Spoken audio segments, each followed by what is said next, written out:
Salutare! Astăzi vreau să vă arăt un chec făcut numai aici în Surabaya. Se numește Spicu și folosește scrierea veche, inspirată de originea batavă, unde OE se citește U. Și da, vine într-un ambalaj foarte fain și avea și o țiplă inițial. Kismis înseamnă că are stafide.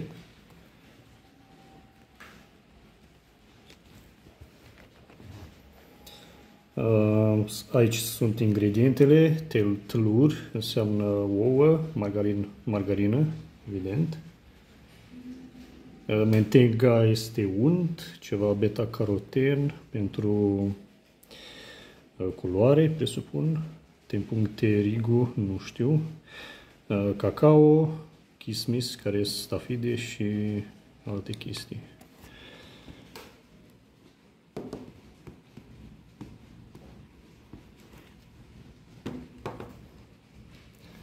Totul vine frumos ambalat. Este început pentru că l-am testat deja.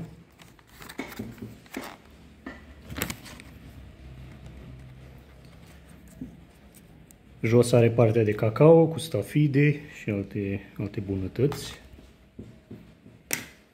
Și după cum ziceam, l-am testat deja și chiar e bun. E foarte, foarte similar cu checul nostru.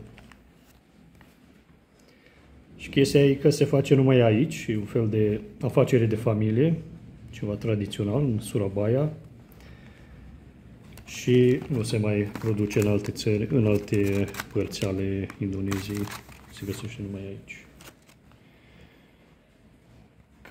Cam asta e pentru astăzi. La revedere!